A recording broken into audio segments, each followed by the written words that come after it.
And from Practical Farmers of Iowa, welcoming you to another Farminar from the Practical Farmers of Iowa. We've got a great series set up for you this winter. Each Tuesday night through March 11th, you will have this opportunity to listen to other farmers share what they know about growing different crops and making profit and taking care of their land as well.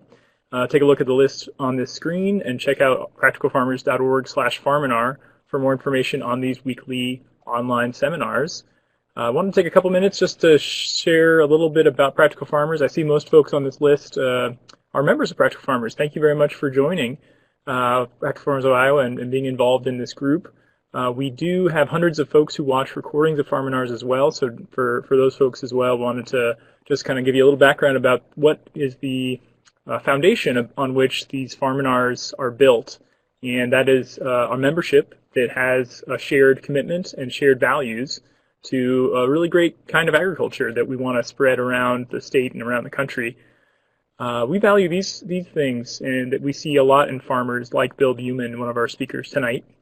Ingenuity, exploration, and solving problems that farmers encounter every day. We value diverse farms, operations that are integrated with our ecosystems. Agriculture that's economically and ecologically sustainable, with widespread ownership of land and resources.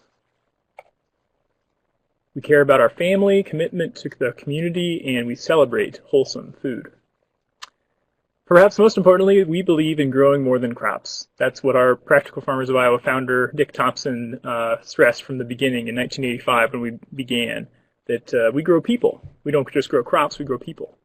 And we do that in all kinds of different ways, but mostly with farmers sharing their experiences with each other. Last year we did 134 networking events around Iowa to help farmers learn more from each other.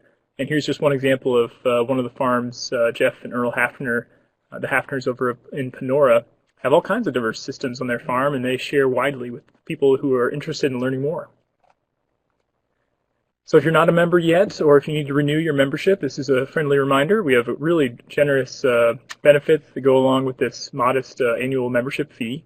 $20 for students per year, $50 for the whole farm family, and that you can pay for, if two people come to our annual meeting every year, you can pay for that membership and discounts to our annual conference. So it's a great low cost to join Practical Farmers of Iowa, and we encourage everyone to become a member. We have a lot of different services we provide around the state, and one of them is our events calendar on our website. You can check out practicalfarmers.org and look at our upcoming events. And we even share the events of other organizations too, so that we can widely share different opportunities and kind of help be a hub of information around the state for new opportunities to learn from others.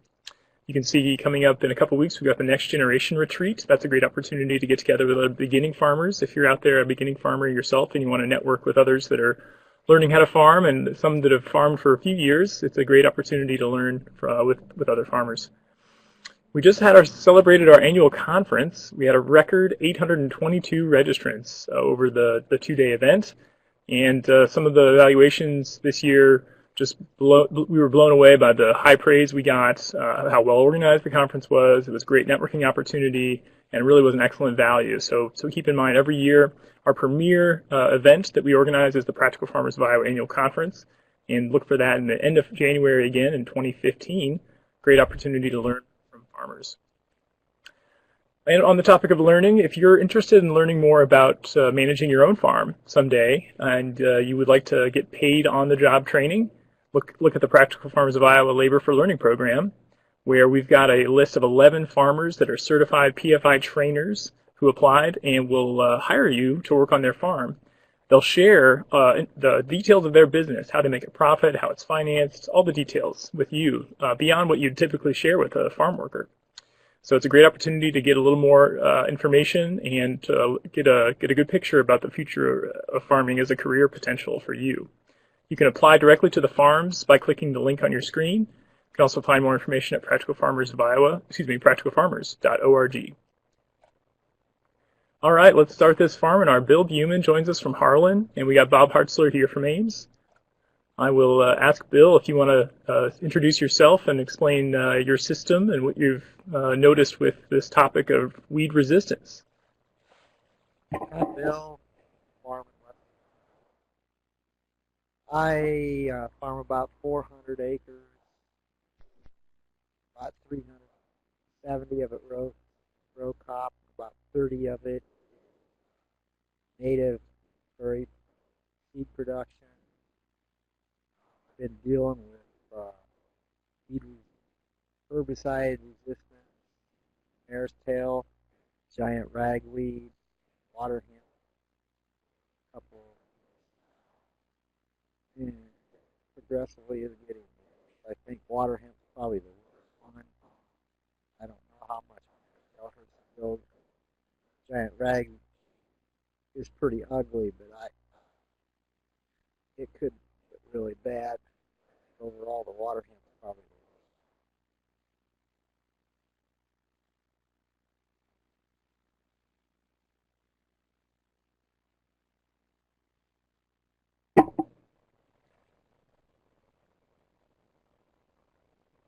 Sorry, Bill, I'm not hearing you. Are you still with us? Yeah, I'm still with you. I had just finished what I was saying. Oh, perfect. Thank you very much. Excellent. Well, we'll get more of your feedback throughout the presentation. Working with Bob Hartzler, and he's on my side here, and he'll take it away. Okay, thanks, Luke.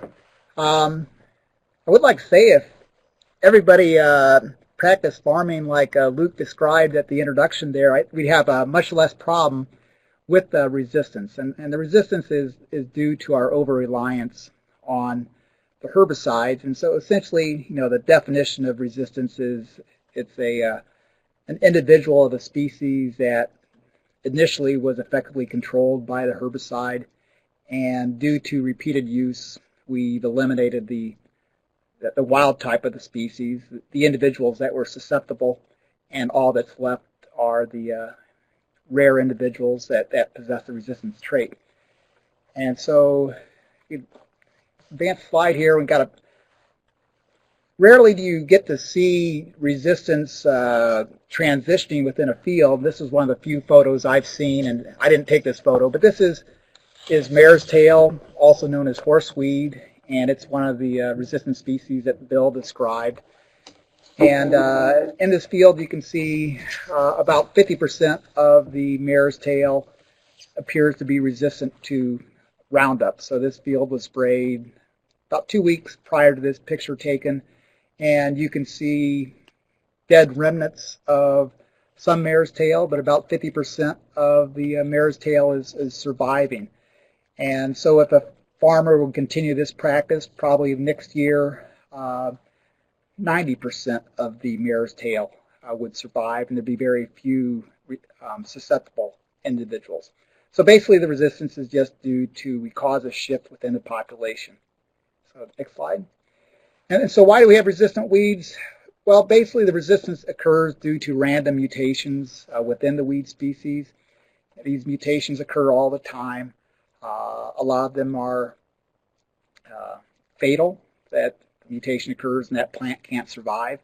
Most mutations don't result in herbicide resistance, but a few of them do.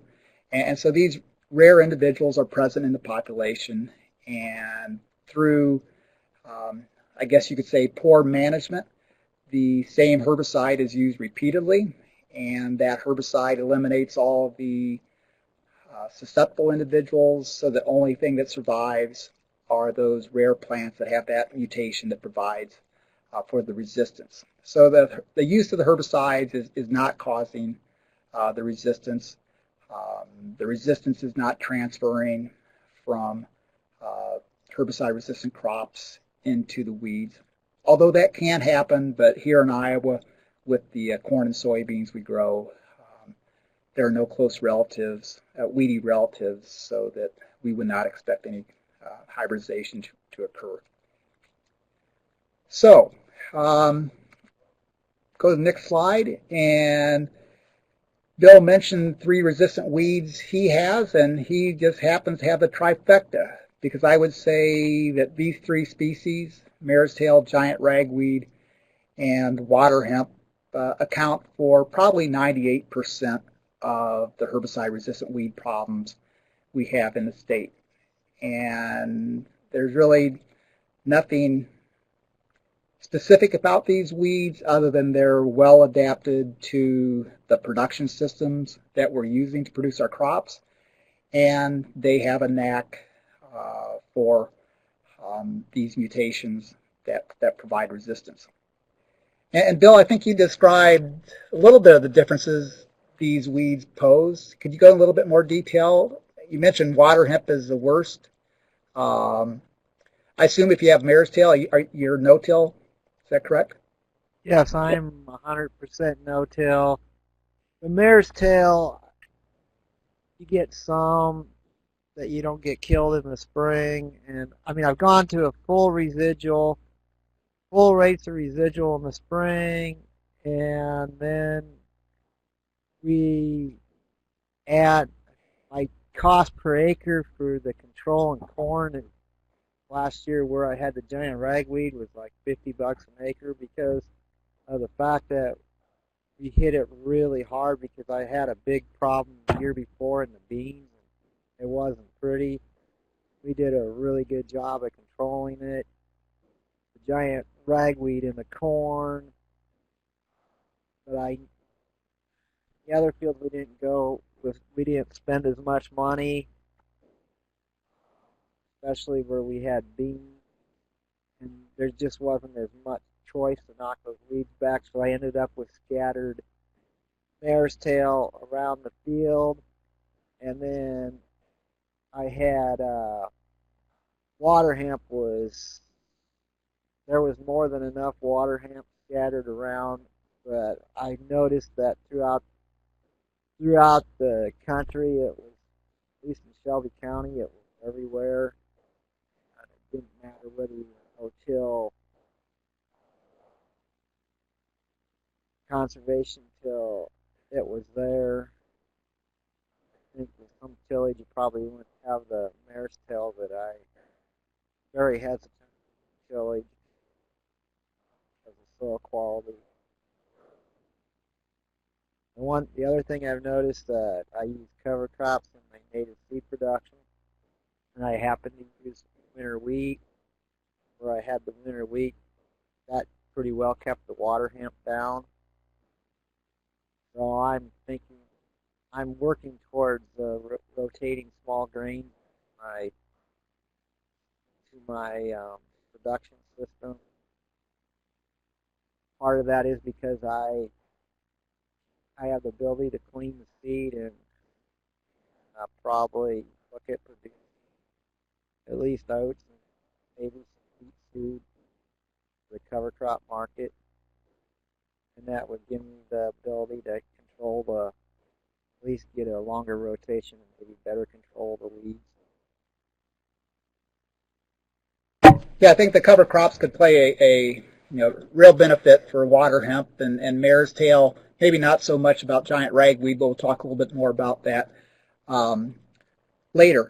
Yeah, one of the things I like to focus in on is the biological characteristics of the weeds, that what allows them to survive in our systems when we're doing everything under our control to try to manage them. And these three weeds have quite a lot different in their behavior.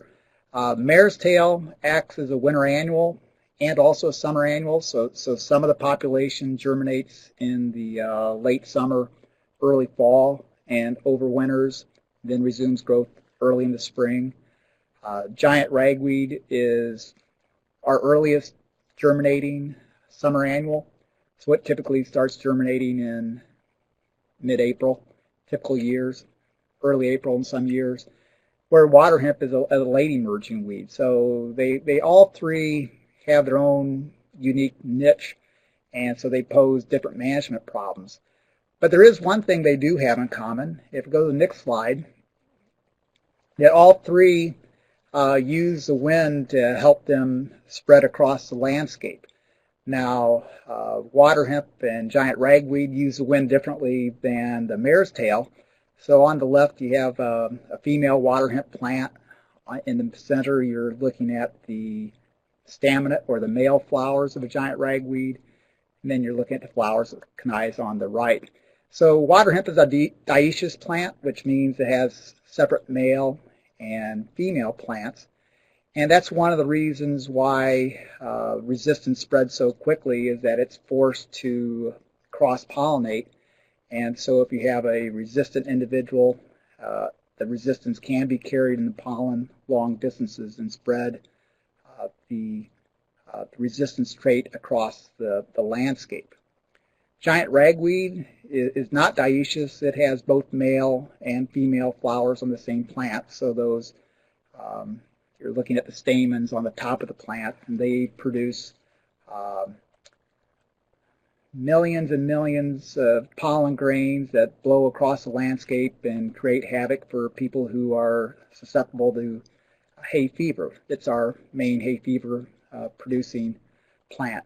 And so it also spreads its resistance traits across the landscape. So one farmer can be utilizing sound management practices that minimize the probability of selecting resistance in their field, but if he has a few escape plants in his field, pollen that contains the resistance can move in and get established in his field. So the wind pollination of water hemp and giant ragweed have greatly increased the rate that resistance is spread across the landscape. And then with mare's tail, it's the one agricultural weed we have here in Iowa that has seeds that are well adapted to wind dispersal. A lot of people like to think that Canada thistle, musk thistle seeds spread by wind, but those seeds are really too large and very few of them move very far from the mother plant. But the mare's tail, it has very small seeds, and those seeds move long distances, and so it's spreading its resistance across the landscape very frequently. So the dispersal mechanisms help the resistance spread across the landscape. Now we move to the next slide. This slide, I think, explains a lot of the behavior of the two summer annual weeds, water hemp and giant ragweed. So the water hemp seed are on the left side of the penny, and the giant ragweed seed are on the right. A botanist would say, well, those aren't seeds, those are involucres, because the seed is actually inside that little crown-shaped structure. But the seeds of giant ragweed are hundreds of times larger than those of the water hemp. And that's one of the reasons that water hemp is our #1 resistance problem, is that by producing small seeds, the water hemp is able to produce thousands and even millions of seeds per plant. And by having those huge numbers of seeds, that just increases the likelihood of those rare resistant individuals being present. Whereas with giant ragweed, you have far fewer seeds. It doesn't spread nearly as rapidly. And I think Bill mentioned that the giant ragweed is isolated in certain portions of the fields, doesn't spread across the field as rapidly as water hemp just because it doesn't produce as many seeds. But that has facilitated development of resistance because we do know that we can increase the likelihood of resistance by applying too low of a rate of a herbicide. And with giant ragweed, farmers might be applying a labeled rate of the herbicide, but because of the rapid growth rate of the giant ragweed, that labeled rate may not be high enough to kill those large plants, and that allows plants that have a low level of resistance to survive and increase within the population. So the two weeds have completely different strategies in terms of survival, but both of these strategies are ideally suited for the cropping system that dominates Iowa, where we're growing primarily 2 summer annual crops. And so these 2 summer annual weeds are beautifully adept to survive in this system. So that's a little bit about the weeds. So let's talk a little bit about the herbicides. And if we're going to manage resistance, for a lot of our conventional farmers, they're going to try to do it primarily by tweaking their herbicide program. And I think that will help us. I'm not convinced that we can stay ahead of the resistance by just manipulating how we use the herbicides. And so I think diversifying the system is going to be critical. But the first step, I think, for most growers will be managing the herbicides. And so we need to do a better job with how we use the herbicides. And the first step is to know what types of herbicides we're using. And weed scientists such as myself, we like to talk about mode of action of herbicides and site of actions of herbicides. In the past, we talked about mode of action. That's basically the mechanism that results in the plant death after the application of the herbicide. So if you look at Atrex here, which is atrazine, it interferes with photosynthesis. The ALS inhibiting herbicides such as Pursuit, they interfere with the synthesis of amino acids. And so when you do that, you disrupt that process and the plant dies. But when we talk about managing herbicide resistance, we really need to focus on the site of action. And the site of action is a specific protein that the herbicide binds to interfere with some plant process. And so if you've talked about ALS inhibiting herbicides, well, ALS is the name of the enzyme that those herbicides bind to. And so we need to learn to talk about plant physiology.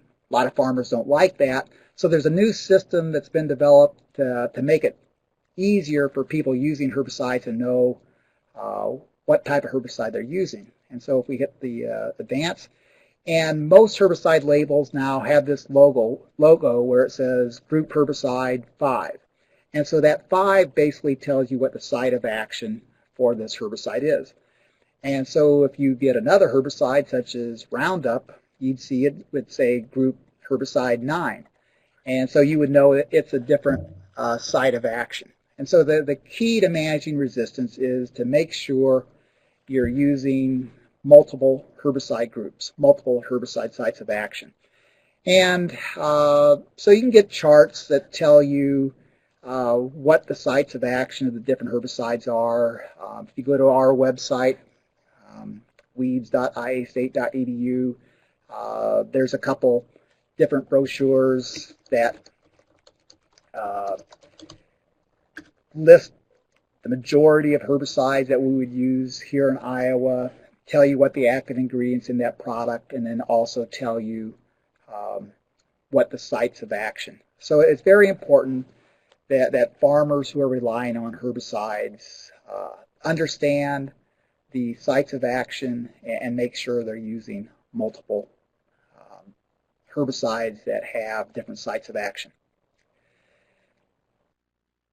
If you just casually look at the number of herbicides on the market, you might think, well, if I get resistance to this herbicide, there's 30 other herbicides on the market that I can go to.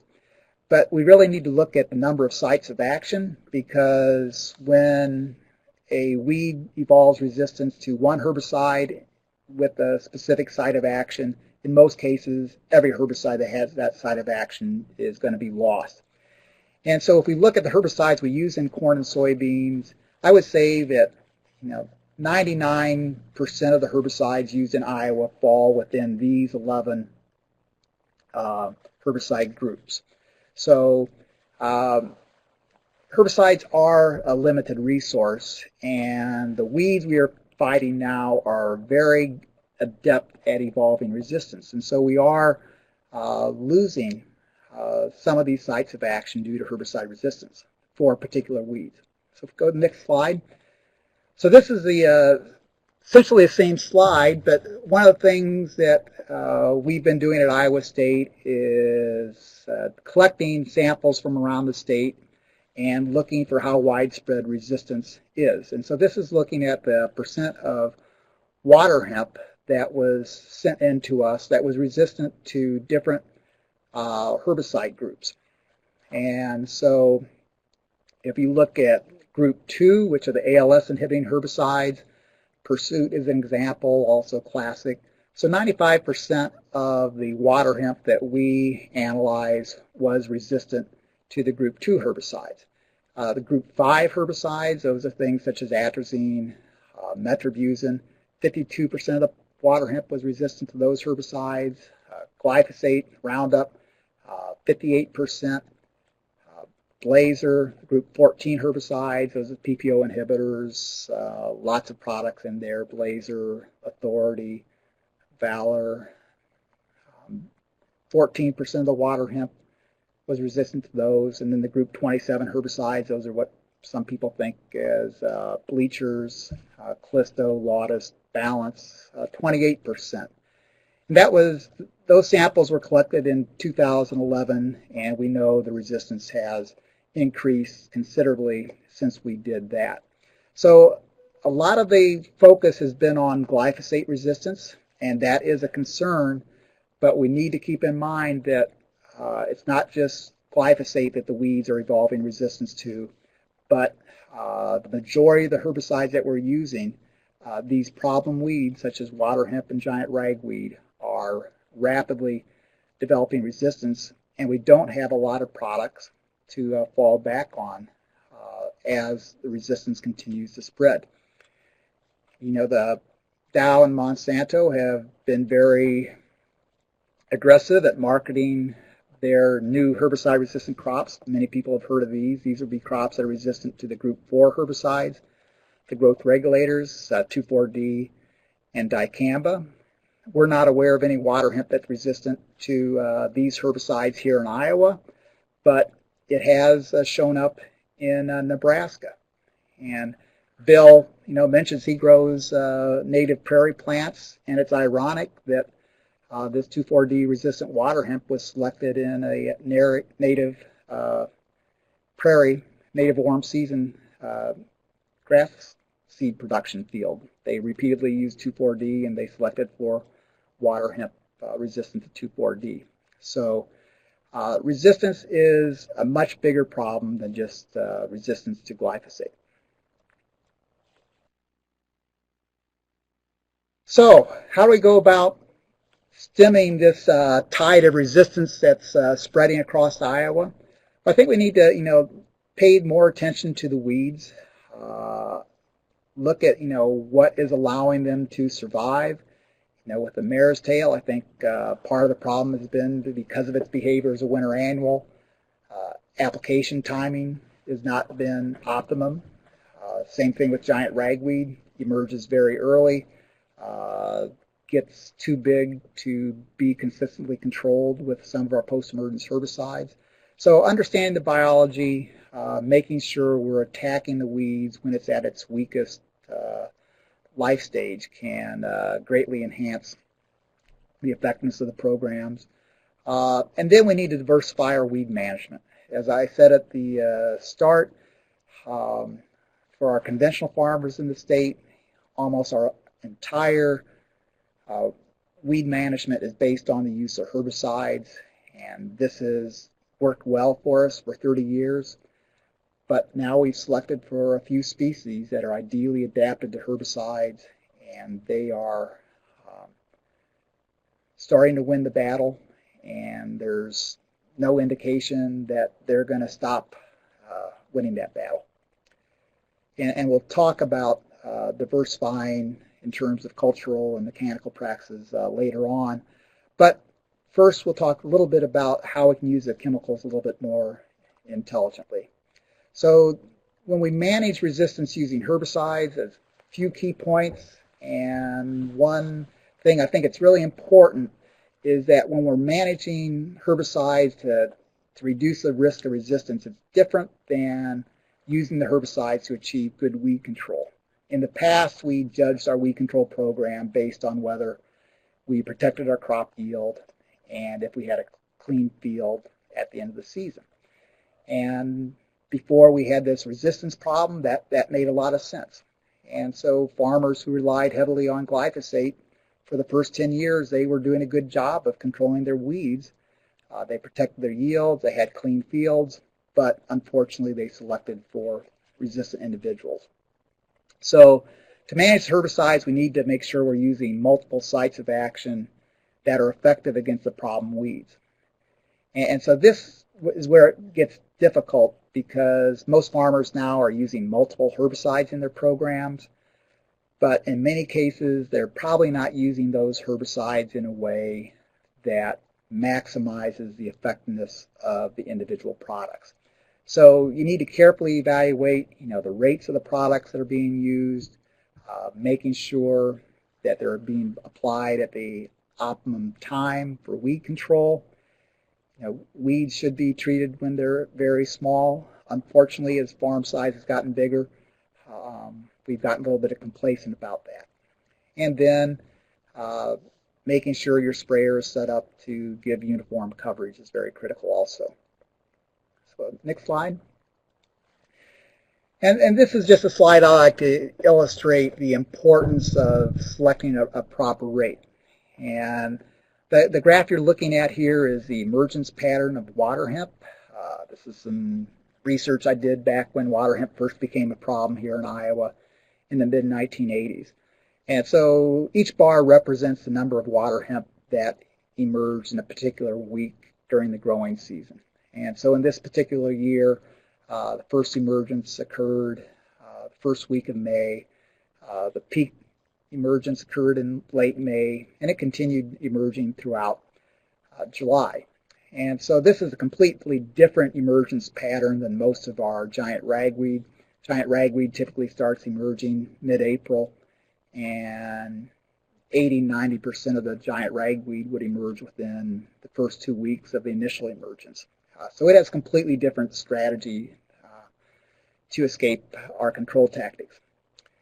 So if we look at the next slide, this red line there represents the degradation rate of a pre-emergence herbicide. So with our residual herbicides, we typically apply them at or a little bit ahead of planting. We apply a high enough rate that we hope to have a toxic concentration last throughout the season, or at least until the crop canopy fills in. So this line represents the dose of herbicide that's needed to provide 90% weed control. And so we would generally consider 90% acceptable level of weed control. And so you can see here, if you would add up the amount of water hemp that emerged while we had a toxic concentration in the field versus what emerged afterwards, you'd see we got 85% control of water hemp. And that probably is not commercially acceptable, but then you could come in post-emergence and use some other herbicide to control the water hemp that emerged afterwards. In the past 10–15 years, most farmers have cut back the rates of the pre-emergence herbicides they've used. And I know Bill mentioned this is something he had done, and he's going back to full rates of residual products. And this graph illustrates a problem with the reduced rates. The reduced rates do an excellent job of protecting your crop yield because they control those weeds that emerge shortly after the crop is planted. Those are the weeds that are most damaging to the crop yield. But if we advance to the next slide, you can see that in this situation, that pre-emergence herbicide is only controlling 25% of the weed population. That means you would need to control 75% of the water hemp with your post-emergence herbicide. And so if that post-emergence herbicide was glyphosate, that means that the glyphosate was controlling the majority of the water hemp population. That means you would be at risk of selecting out the resistant individuals. Whereas if you'd use the full rate of the herbicide, the residual herbicide would have controlled 85%. That would mean your glyphosate only controlled 15%, and the probability of those rare individuals being within that 15% were pretty low. And so that would greatly reduce your risk for resistance. And so that's an example of the pre-emergence herbicides were being used in a way that really, at the reduced rate, were not reducing the selection pressure and would leave that farmer prone to selecting resistance. So when using the herbicides, you need to make sure that the individual components are used in a way that is providing significant selection pressure. And I usually say you want the herbicide to control at least 60 to 80% of the population by itself. And in a lot of situations, the way we're using herbicides, we really don't accomplish that. So using the herbicides in a more efficient manner is going to be important. That is going to buy us time.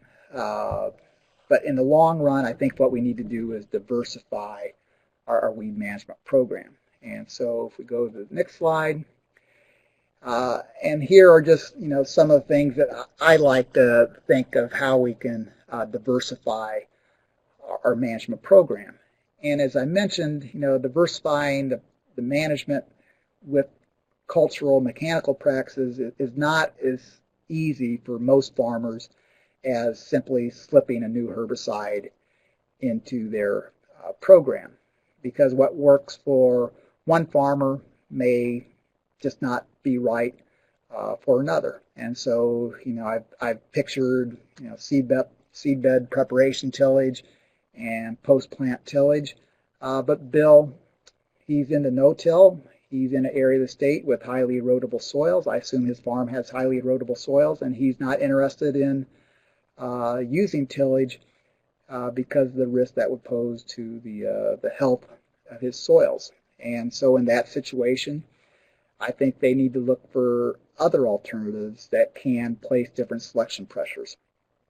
One thing I like to emphasize to the farmers is that if they feel that inter-row cultivation just is not going to fit their operation, then they really should be planting in narrow rows, because planting beans or corn in narrow rows, that greatly enhances the competitiveness of the crop and is almost as effective as a lay-by cultivation. So we need to look at how we can increase the competitiveness of the crop. Cover crops, Bill mentioned the wheat. And so, Bill, I've been talking for a long time here. You want to talk about how you see the cover crops benefiting the weed management and how you're using them? Well, I cover 100% of my acres now with cover crops, but I've been playing around in my native seed production plots trying to keep the weed pressure down, because there isn't a lot of herbicide options for the natives. I mean, I'll put on 2 or 3 coats of prowl. I'll put on a quart and then wait 2 or 3 weeks or a month and put on a quart and then come back and put another quart on again, because that's one of my few options. So I started playing around with seeding cover crops, trying to hold down at least like the water hemp and pigweed. It doesn't do much for button weeds, and it doesn't do anything for giant ragweed, but I was fairly successful in holding down the small seeded weeds.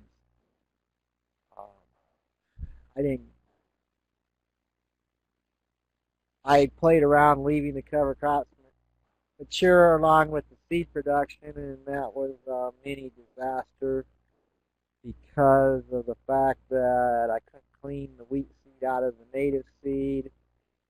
Wheat died, it fell over and knocked down the good seed plants I was trying to produce seed on. So some of the species I killed it out, cover crop out, and some I didn't. I don't think there's much of anything that I'll leave it mature along with the seed I'm producing. But the plots were really clean. I just didn't have the weeds in them. There was no hand roping. Like, I keep 5 or 6 people employed most of the summer pulling weeds and transplant. It's pricey. You wouldn't want to do it on a quarter section, but I don't know if there's a possible way to work small grains into a corn and soybean field. I know you got to kill them out, especially in the corn. You got to kill them out early enough that it's probably not going to do a lot of good. But it's something that might have to be looked at in the future, or at least some kind of cover crop, clovers or something, maybe to hold down if this thing keeps going on. And like I said, I want to work small grains back into my production and try to break that weed cycle. I mean, I don't have real bad problems with resistant weeds yet, but I sat in on a meeting where I had a weed scientist from Southern Illinois talking, and they're completely losing some of their crops down there that failed because of the weed pressure. We're just a couple years behind that the way it looks when they surveyed the weed resistance. The last thing I want to do is lose a crop to weeds.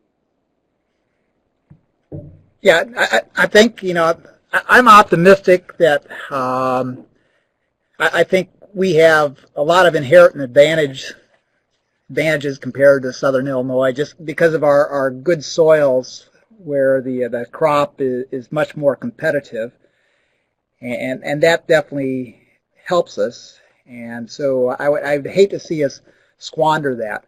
The cover crops, I agree, wholeheartedly with your assessment that they're more effective on the small seeded weeds. The big benefit of the cover crops is that the mulch on the soil surface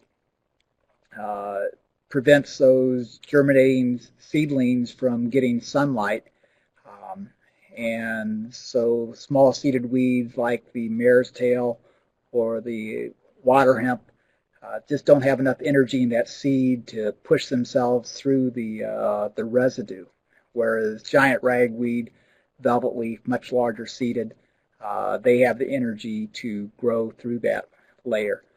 And as you mentioned in corn, it is more problematic because there's research showing that if you allow the cover crops, particularly the rye, to grow to a size that will suppress the weeds, there's a good possibility of suffering a yield loss. With soybeans, they're much more tolerant of the residue of the cover crops, and so we can allow them to grow later in the season without suffering that yield penalty. So I think there's more advantages or more potential for using the cover crops going into soybeans. But as we do more research is done with different mixes of cover crops. Perhaps we could find some blends of cover crops that pose less of a threat to the corn and will still give us some benefit in terms of suppressing the weeds. And the real key is, how can we get more diverse rotations into the landscape? As long as we grow corn and soybeans, we're behind the 8 ball in time in terms of managing weeds, because the corn and soybeans, they're planted at the same time, harvested at the same time, and so they've got the identical weed problems, and over time, those weed populations just build up to a troublesome level. And so that's why we're in the scenario we're at in terms of resistance. And Dr. Liebman in the agronomy department has some great research going on showing the benefits that diverse rotation can provide in terms of managing weeds. And so, growers that can make that work on their operation have the leg up on the weeds, and the weeds aren't going to go away, but they're just a lot easier to manage. Small things make a big difference, and especially with giant ragweed.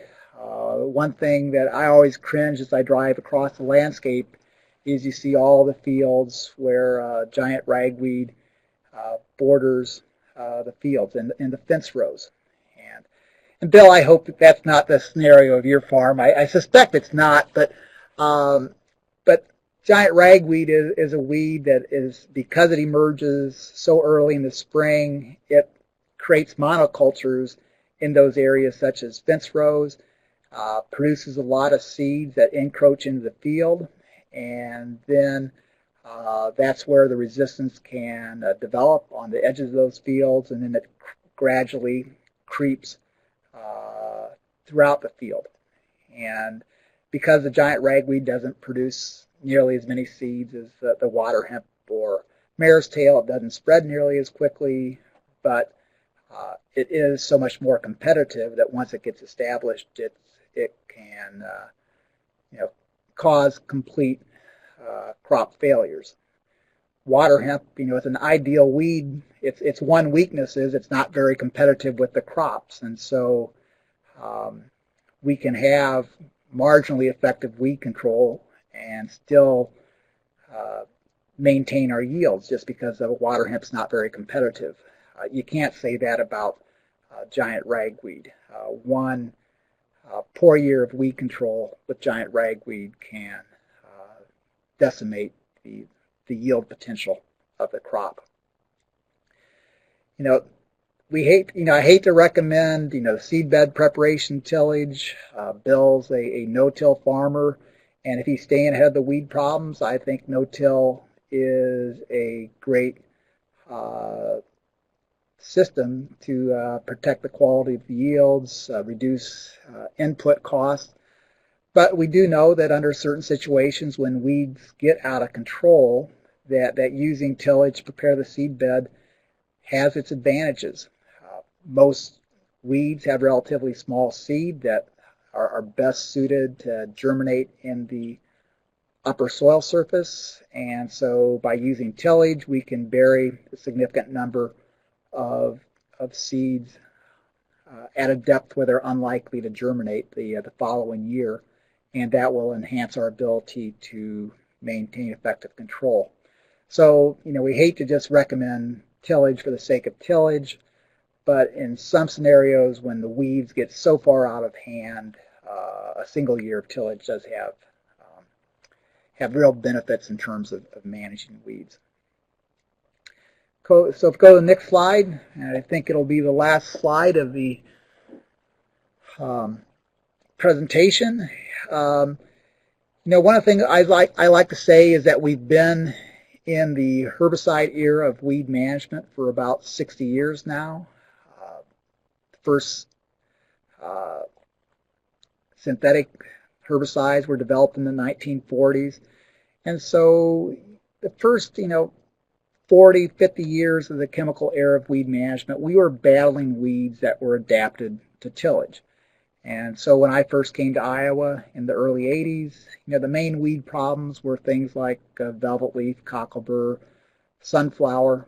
These were large seeded species that were well adapted to tillage. They were adapted to the herbicides that were used at the time. But since that time, in the last 10, 15 years, we've been battling weeds that are adapted to herbicides. And so things such as the water hemp, the mare's tail, the giant ragweed.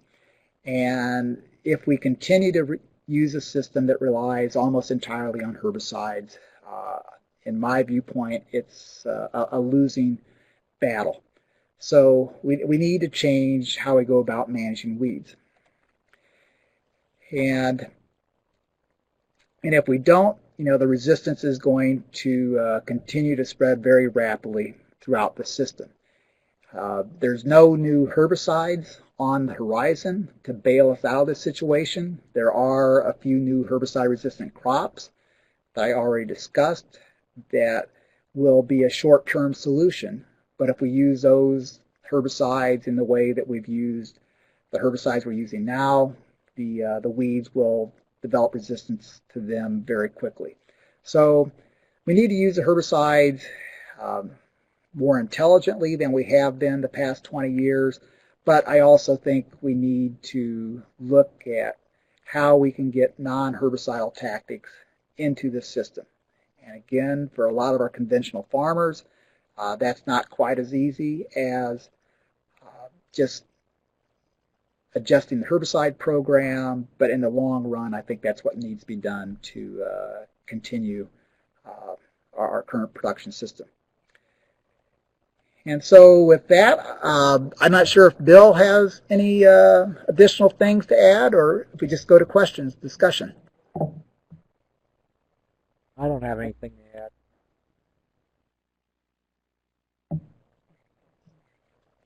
How much would you expect the cover crops to help weed management? Maybe winter annuals only? From Steve McGrew.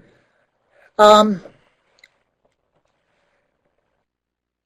there's, the cover crops can go from having little benefit to providing a huge benefit, depending on how you manage the cover crops.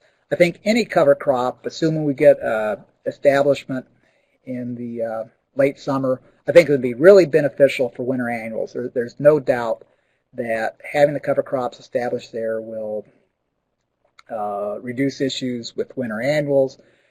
To provide a benefit in terms of summer annuals such as water hemp, foxtails, velvet leaf, there you're going to need to allow them to grow sufficiently to get enough residue to impede the establishment of those weeds in the after the crop has been planted. And so Tom Kaspar, who's doing a lot of work with rye here in central Iowa, his recommendation, I believe, is to control the rye at least 2 weeks ahead of corn planting to make sure that you don't impede the yield of the corn. And in most years, I would suspect that controlling it that early, you just don't have enough biomass of the rye to suppress weeds such as water hemp. And so there your benefit would be winter annuals. But if you're going into soybeans, then you can allow the rye to grow larger. Some organic producers are using the crimper. So rather than using a herbicide to kill the rye, they roll it and produce a dense mat on the soil surface that is allowed, no-till organic production without the use of herbicides. And there are risks associated with that system, but again, that's a way in which you can maximize the benefit of the cover crop.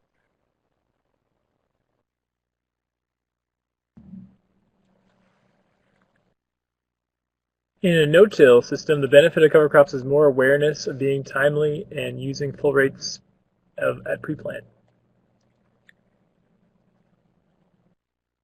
Yeah, I would agree that, and whether or not you're using cover crops, I think, increased awareness to timeliness of herbicide application, I think, can help us minimize our problems with herbicide resistance.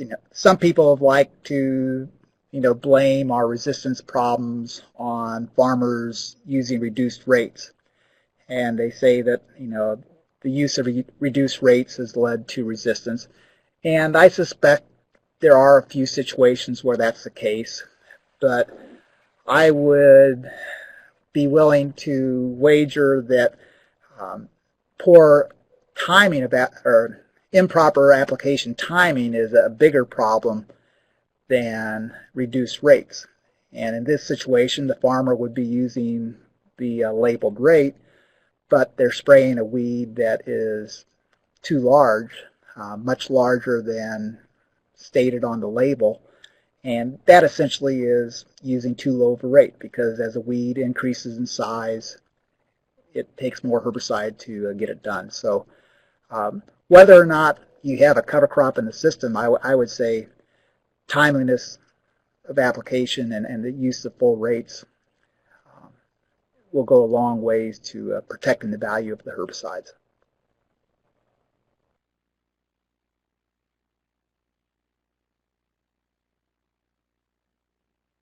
Bill, I wondered if you could answer a question I have for you. I was wondering if earlier when Bob was talking about farmers trying to skimp maybe a little bit on reducing the rates recommended. From your perspective, when you're talking to the chemical guy, do you ever feel like maybe it's in their best interest to sell you the most chemical possible, and you're kind of wondering if the rates they recommend are really right for your problems? And if so, how do you test and know more about that question? Well, till about 3 years ago, I've never done just straight Roundup because I know I have a brother that's a crop physiologist, and he always laughed when Monsanto said that weeds wouldn't become resistant to Roundup. So I've always used um, pre-emergence. For a number of years, we did 2/3 rate. Then about 3 or 4 years ago, when resistance was on the horizon, we went up to full rates of the pre-emergence, and I mean that helped until I'm sure it helped all along. It's just that I don't. You kill 90% of the weed seed that's coming up. 10% still doesn't look very good. So we've co-op was the ones that recommended 2/3 or 3/4 of a full rate, but 3 or 4 years ago we talked and we just decided that it just had to be full rate from then on, because I wanted to try to stay ahead of it. Uh, I I'm sure that, like the mare's tail, the weed seed moves in the wind, and the water hemp is just that one's so productive. You look at how much seeds out there, and kill 99% of it. There's still an awful lot of 1% can produce a lot of plants. And the giant ragweed, I have a problem with that being washed in when my creek goes out of the bank, and it's hard to control it on the creek bank, so you always got a source for seed there. The other thing I mentioned was I have water hemp in my native grasses, and I've found that people think that they're going to control the weeds with the new resistance in the crops to Banville and 2,4-D. I think they got a surprise coming because I have a terrible time killing water hemp with Banville. It's just hard to kill it. I think if I was willing to spray every other week through the first half of the summer, I could probably keep it down, but that's a lot, putting a lot of Banville out there, and I'm not sure that the native grass would take that much. That stuff just keeps flushing. One flush after every time you rinse, get another flush of water hemp. I mean, I can clean that weed out of my production, but I hate to let the thing growing too, and we end up hand roving it out as much as we can, but that too, because I can't get the employees to cut it off more than it needs to cut off an inch of the soil to kill it. Cut it off at the surface of the soil, it comes right back. So I don't think that Danville would do it. Might split up, but they're long term.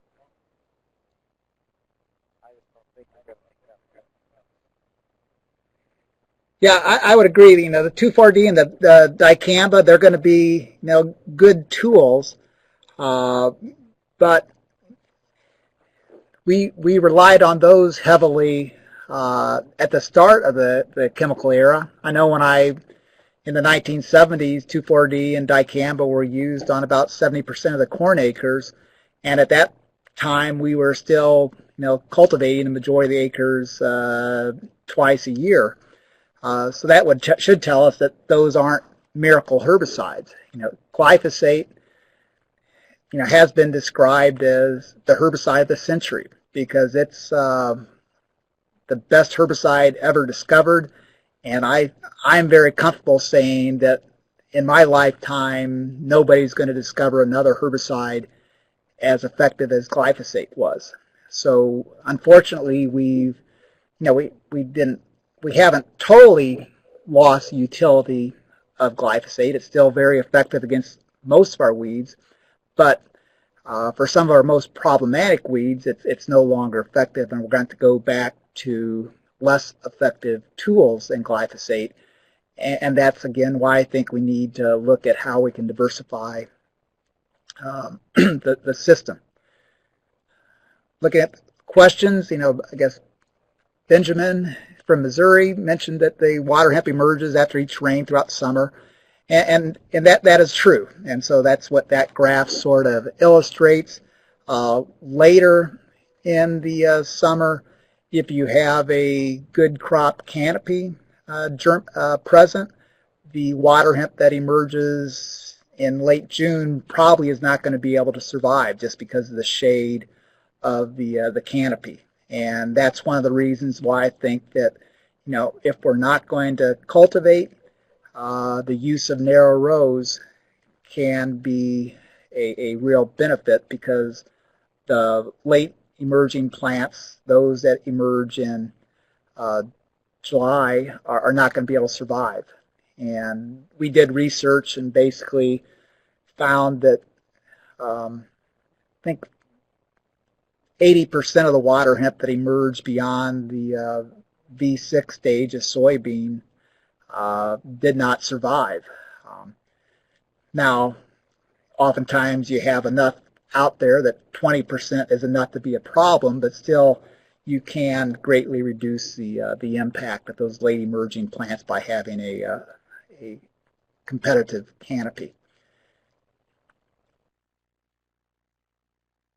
And so Melville mentioned about intensive herbicide use in natural areas indirectly drive declines in pollinator abundance. And yes, I'm sure there's, and you mentioned something, I assume the herbicides they would be using probably would be a growth regulator herbicide that's going to control the native forbs and leave the grasses there. And whenever you do that, you're definitely going to reduce the presence of pollinators there.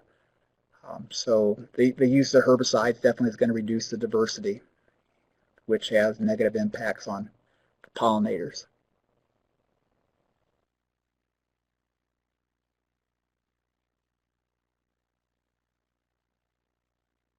So Bill, what's your, looking in the next 3 years, what's your diversity management outlook? I can only native about I'm sorry, Bill, I can't hear you very well. Is your mic close to your mouth? Yeah, I can only increase my native seed production as fast as I can get the seed sold, and as fast as I can hire enough labor to keep the plots clean and do the hand harvest as necessary. I mean, small grains, depends all upon prices and yields. Last year, oats worked out really good. I netted about $200 an acre on the few acres of oats that I had. I bagged it and sold it for $10 for a 50-pound bag, and at 130 bushels an acre. That worked out fairly well. But there's a limit on how many bushels of oats you can sell that way. So then I'm looking at maybe becoming a certified oat seed producer and looking at the markets that way, because we can't produce oats around here and get a heavy enough test weight that we can sell it like the Quaker oats in Cedar Rapids. I think they want 40 pounds per bushel. So if you don't do oats, that leaves wheat. I had 4 or 5 acres of winter wheat. Right now it doesn't look good. It's 100% brown. So I was going to start doing a long-term rotation study, 3-year or 5-year rotation. So I think that study post for this year, because I'm pretty sure my winter wheat killed. I don't know what your options are unless you do hay production, and you can only produce so many acres of hay too. So I like the rotation concept of corn, beans, wheat, and talking to some people, that looks like a fairly good rotation. But if you justify that. If you can make enough money on that 1 year of wheat, plus the benefits to the other years of production, then maybe look at the whole picture, maybe it'll work, and maybe that would be an answer for helping to keep the weeds in check. I guess only time will tell.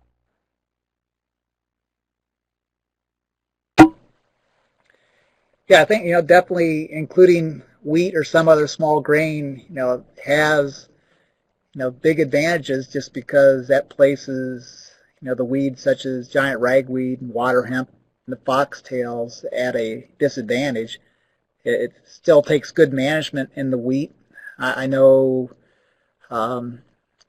Dick Thompson in his rotation, they did some research on his farm, and they actually showed that with his management practices, the water hemp was increased during the year that he had the small grains and alfalfa established, which goes against the general principle of the weeds doing best in the crop with the same life cycle. And what was happening is that after they took I think Dick was growing oats, and after they harvested the oats, the water hemp took off and was able to go to seed before they clipped the clover or alfalfa. And so because of that research that Doug Bueller did when he was here, Dick started cutting his forage crop earlier before the water hemp could complete its life cycle, and therefore he stopped the seed production during that year where it was out of corn and soybeans. So he was able to adjust his management system and then took advantage of that diverse rotation.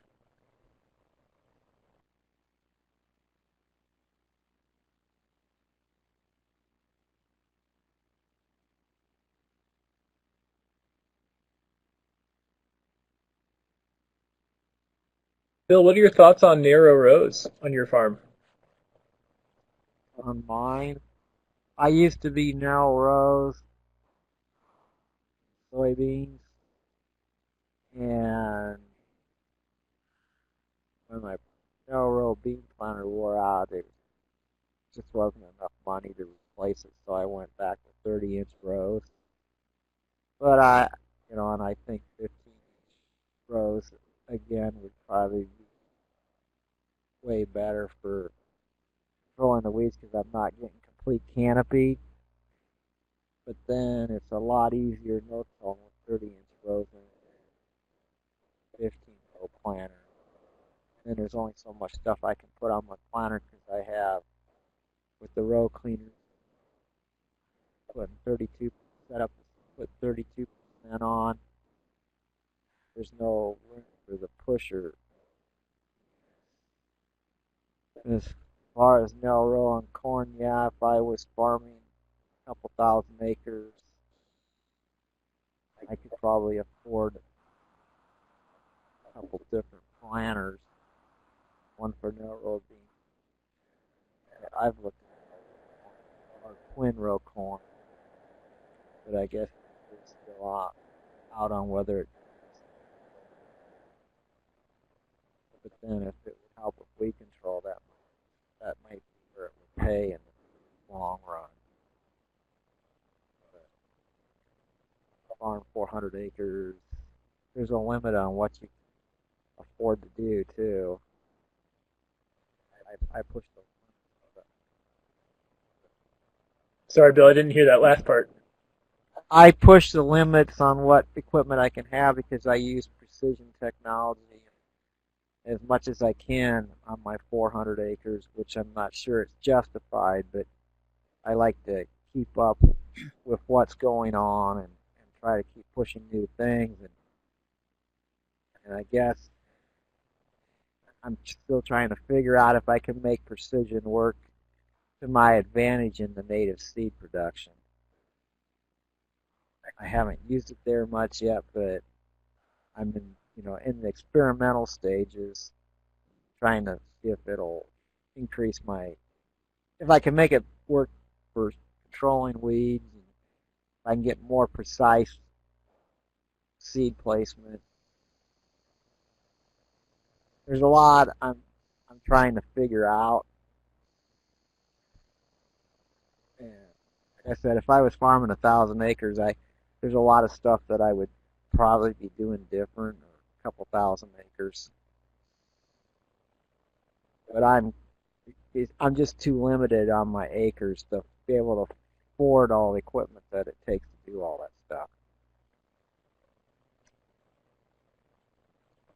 Right, and so in that scenario where you really have to evaluate how you're using your herbicides, and as you've mentioned, you've looked at the rates of the residual herbicides, and getting back to the full rates that we used to use, I think it'd be really important if some of these alternative tactics don't fit into your system. The one thing I think might help is maybe 2 applications of prowl, maybe one, or of dual or whatever, maybe one down early and then one after the crop emerges. I mean, it helps. It helps a lot on the small seeded species, on the natives, and maybe it would help on the corn and beans too.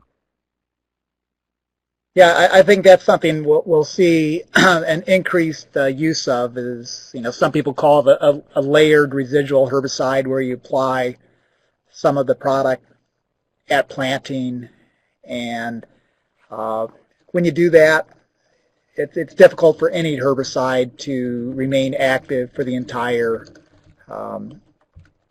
season when the weeds are germinating, and so by applying some at planting and then coming in with a second dose after the crop is out of the ground, that extends the length of residual weed control you get. And since we're running out of effective post-emergence options for some of these weeds, that could be very important. Because there isn't much resistance to the pre-emergence herbicides, is there? At this point in time, no, but the important thing to keep in mind, so like the group 14 herbicides, which we call the PPO inhibitors, and so I have listed there as an example Blazer, another, which is a post-emergence option, Cobra, and FlexStar would be other post-emergence options. But we also have pre-emergence products in that group also, Valor and Authority. And so if resistance is selected by the post-emergence herbicides such as Blazer or FlexStar, those weeds will also be resistant to the pre-emergence options. And the same thing goes with the group 27 herbicides, the HPPD inhibitors, Callisto, Lotus, Balance. That the resistance that is out there is primarily selected with post-emergence options, but when that happens, the pre-emergence herbicides also have lost their effectiveness. And then with the group 5 herbicides, the triazines, the atrazine resistance is fairly widespread, and that's largely due to the use of pre-emergence products. So resistance can and will evolve to every herbicide that's used in a way that places significant selection pressure on the weed population. And as the resistance to these 5 groups that already are resistant spreads, that puts greater reliance on the remaining herbicides, and so that increases the likelihood of selecting resistance to them. The group 3 herbicides, Treflan and Prowl, and you've mentioned using Prowl in your operation. Water hemp hasn't evolved resistance to those herbicides, but many people have heard of Palmer amaranth, a weed in the south that devastated the cotton industry there. The Palmer amaranth has evolved resistance to Treflan because the Treflan was heavily used in cotton prior to the development of Roundup Ready cotton varieties, and so the repeated use of treflan selected resistance in the Palmer amaranth. And so if Palmer amaranth could figure it, treflan out, I'm sure the water hemp will also if we start relying solely on those products.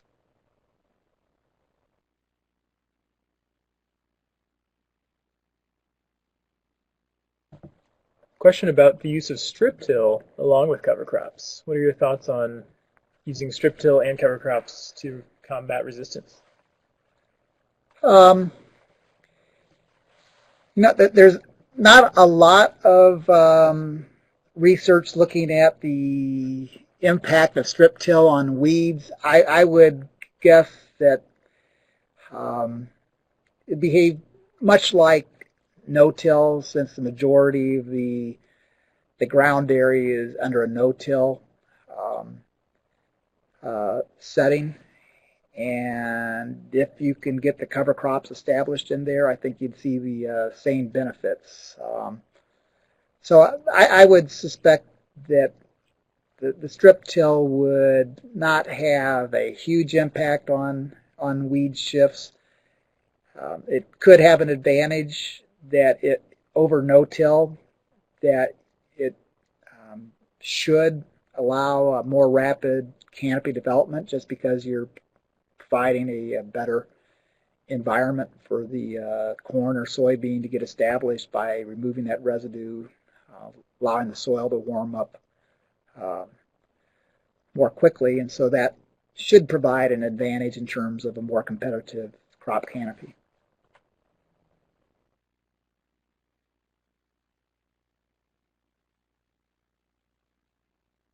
Bill, if you don't have any other questions, I had another one for Bob to ask, and maybe it'll stimulate a question from you on the topic too.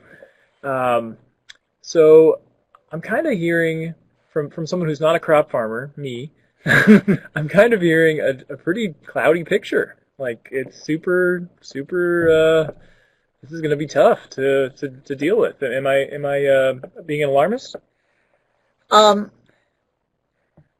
I wish I had the answer to that. It's hard to foresee the future.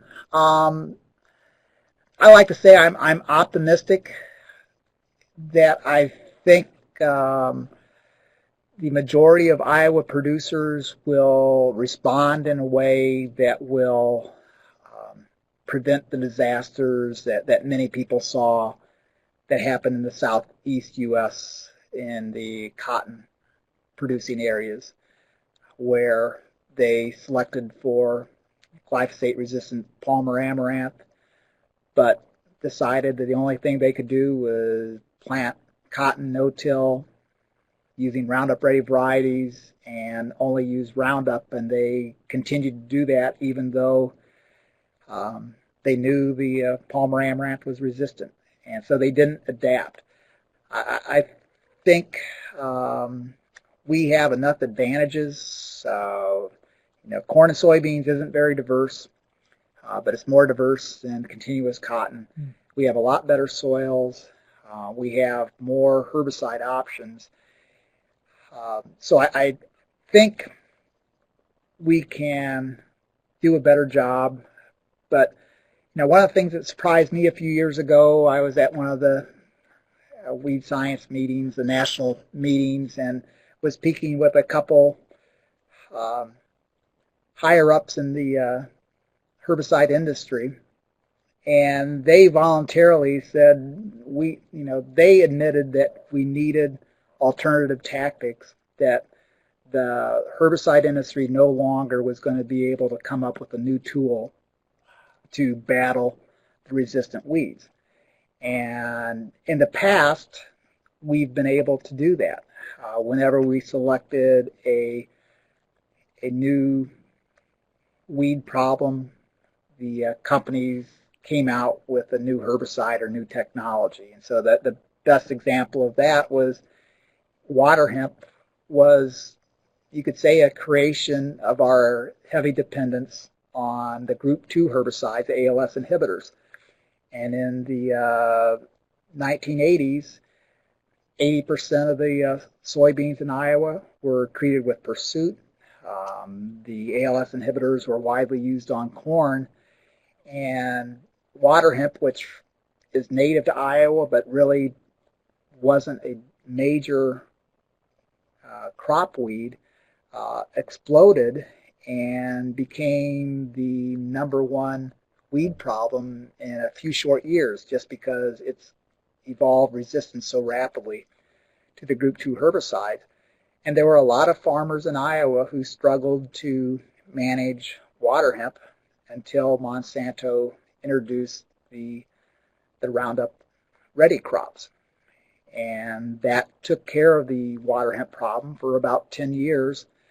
And now we've selected for Roundup resistant water hemp. And so there are farmers who are struggling in managing it. And as I mentioned, we're fortunate that water hemp is sort of a wimpy weed, and so you can get by with marginally effective weed control because it doesn't compete with the crop that effectively. But over time, that marginally effective weed control allows the populations to build up, and so you are going to be losing the game. And we're using the other tactics, other herbicides we have available, and we're rapidly selecting resistance to those, as this graph here illustrates, that the resistance to the group 14, the group 27 herbicides, that has developed since the development of the glyphosate-resistant water hemp. And so, as we've mentioned, there are new herbicide-resistant crops coming along that will bail us out in the short run. But after we go through those herbicide-resistant crops, we don't have anything else to fall back on. So, I would say if we go on the way we are now and the new herbicide-resistant crops get introduced, I think we have 10 years before disaster hits. Wow. But yeah. But hopefully we'll be able to find, ways to get these alternative tactics out on the landscape at a higher rate than they're currently used. And so, as we mentioned, as Bill mentioned, it's not as simple to change some of these practices that we know have weed management benefits, because farmers like Bill have lots of other things that drive their decisions than simply the weeds. And so it's not, he just can't go out and buy a new planter because of economic reasons. So the end of the world is not a few years down the road, but we've got time to work out better ways to manage the weeds, would be my viewpoint. Yeah. Is there, this might sound simple, but is the reason why we have fewer, or why we have a limited group of herbicides, like, limited resource there, is that just because of there's a limited number of ways to kill something? Yeah, I mean, it's the exact same issue with the antibiotic-resistant bacteria that the hospitals are facing. These are miracle compounds. It's very difficult to find a chemical that you can use at very low rates that will break down the environment, not cause, big issues environmentally. Those are 1 in a million chemicals, and we found the easy ones.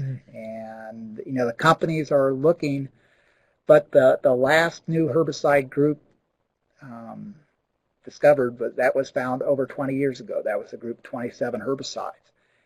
And granted, the amount of investment in discovering new herbicides, really dropped off with the introduction of Roundup Ready crops, because that took away the market. Everybody was using glyphosate, but the companies, saw,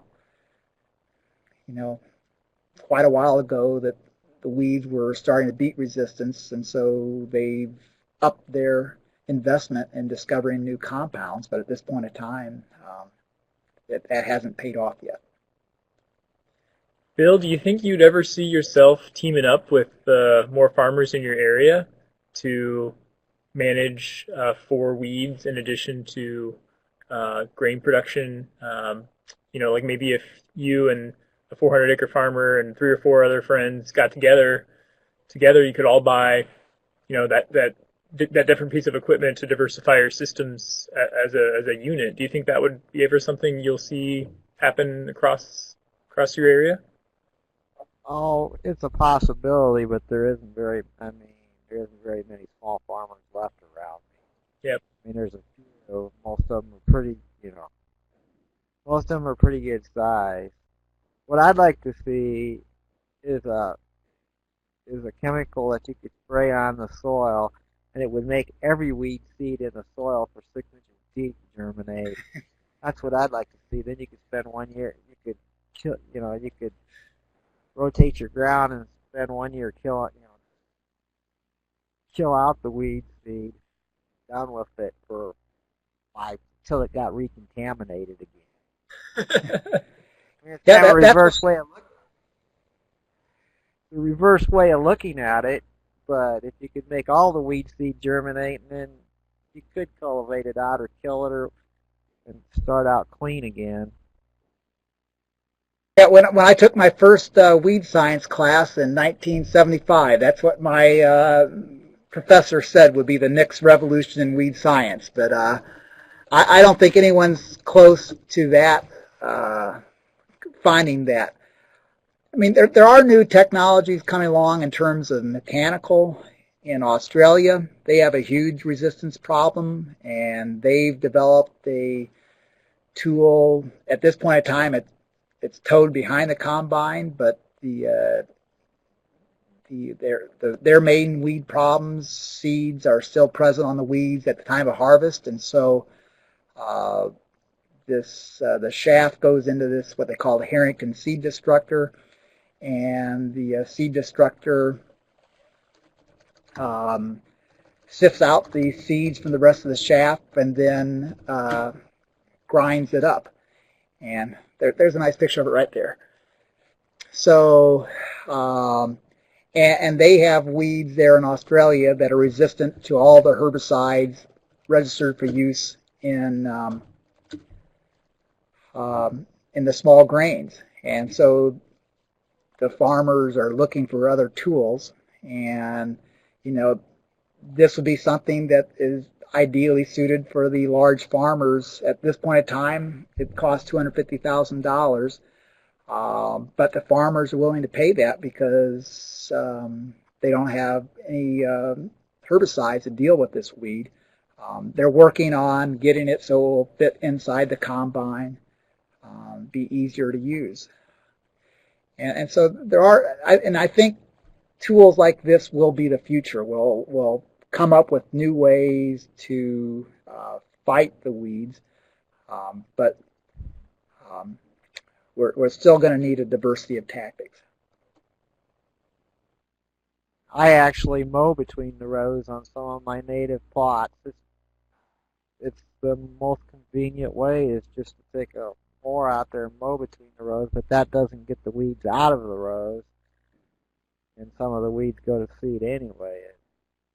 I can't keep But anything you can do to reduce seed production, weed seed production, pays a huge benefit. And some of the work that Dr. Liebman has done has shown that the seed predation, that mice and insects that consume 35% of the weed seeds, that makes the difference between a weed control failure and long-term success. So, we're used to thinking in terms of herbicides that control 99% of the weeds. What we need to do is incorporate some of these other tactics that individually may only control 20 to 30%, provide 20 to 30% control, but if you add them up, it makes a difference between failure and success. A lot of people don't like. I'm seeing 8:30 on actually. Go ahead. Yeah, a lot of people don't like seeing mice in their fields, but I actually, the higher the mouse population, the better I like it because I know that they're feeding on the seed. A fat mouse is a happy mouse. Thank you very much, everyone, for joining us. I'm seeing that it's 8:30, and so we'll wrap it up for tonight. But please join us next Tuesday. We're going to talk about growing better potatoes and carrots on a few acre scale.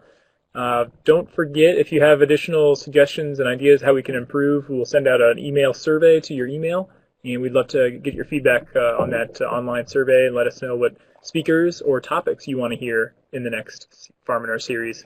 Have a great night. See you later.